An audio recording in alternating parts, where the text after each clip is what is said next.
मैं आप लोग के सामने एक छोटा सा कहरऊ गीत सुनाने जा रही हूँ। आप लोग को अच्छा लगेगा तो लाइक कमेंट सब्सक्राइब भी करिएगा।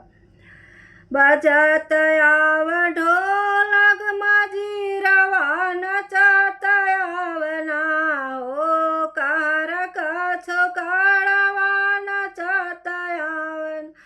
मचियाई बैठल बाबा बढ़ाई ता देखिया गैलना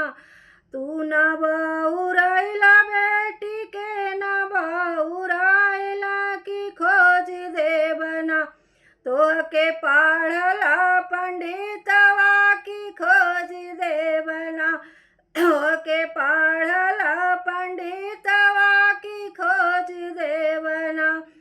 अगिया लगाऊ बाबा पढ़ला पंडितवा की मोरे मानना